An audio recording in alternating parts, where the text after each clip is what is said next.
oțel, e cazul? Nu, ca să nu iasă ca în acea piesă. Da. Să nu iasă actul final. Încă o dată, poezia nu se ierarhizează, da?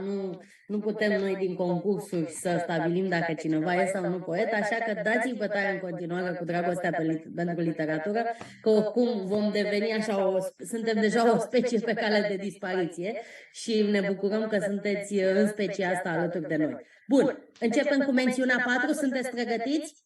Fizic și moral?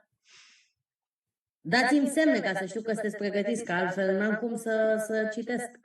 Da, suntem pregătiți! Hai copii, da, haideți! Deci, mențiunea 4 a venit pe turnantă și noi chiar ne gândeam dacă să modificăm sau nu, pentru că nu fusese prezentă, dar vrem să felicităm foarte mult pe Mândăianu Maria Evelin de la Câmpina, are mențiunea a 4-a și o felicităm pentru această poziție. Mențiunea a 3-a, noi am acordat-o lui Hereș Iulia Daria. Felicitări, Hereș Iulia Daria de la Liceul Tehnologic Grigore Moisil. Bravo, Iulia! Mențiunea a 2-a am acordat-o Ioanei Salomia. Felicitări, Ioana, ai mențiunea a 2-a. Iar mențiunea 1, deja ne apropiem cu pași foarte, foarte mari către premii, da? Mențiunea 1 este acordată Ilinei Mureșan. Da? Felicitări, Ilina! Ai întrunit voturile noastre pentru mențiune. Și acum deja suntem la premii. Da? Acum văd că tremurați, sunteți transpirați, sunteți în șoc, așa că voi citi premiul 3. Premiul 3 merge la Ioana Gheorghe. Felicitări, Ioana!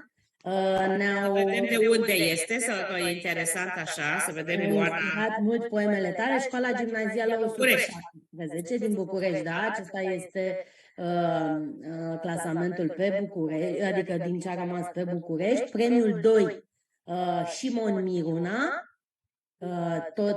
tot din București, de la Colegiul Mihai Eminescu și singura participantă. Da. Și nu e a mea. Și premiul întâi merge la Liceul Teoretic Mihai Ionescu, Podoiu Irene Natasha. Irene, tu faci așa? Unde ești? S-au auzit niște urlete, nu știm dacă ele sunt de bucurie sau de frustrare. Noi însă încă o dată vrem să vă felicităm pe toți și premiul Apolodor merge, iată, pentru că Roxandra a lipsit, s-a schimbat un pic ierarhia. Premiul Apolodor, premiul cel mare, merge la Pripon Victoria Maria de la Școala Gimnazială Palade Buzău. Premiul Apolodor merge la Buzău, în rest avem aproape mai multe zone ale țării acoperite, zic eu că ăsta este un semn foarte bun. Felicitări tuturor și mult spor mai departe la scris.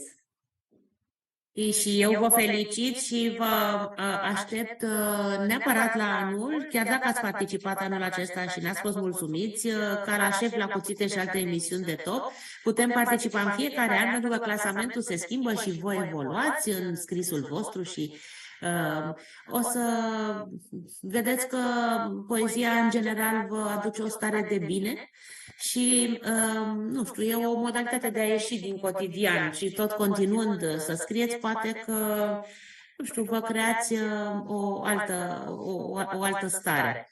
Și continuați să scrieți și veniți la noi la concurs. Dacă aveți observații, întrebări, în închiderea festivalului, eu mulțumesc foarte mult că ați fost alături unii cu alții, că ne-am cunoscut, că am cunoscut profesori, că am comunicat cu profesori minunați, cu elevii. Dacă mai aveți o propoziție, dacă nu, aveți ceva de spus în închiderea festivalului? Copii, dacă vi s-a părut interesantă această discuție, dacă... Ok. Mulțumim și doamnei director Simona Velde, care a stat cu noi până la sfârșit și am văzut că i-au plăcut, nu știu, demersurile noastre de a ne apropia de poezie.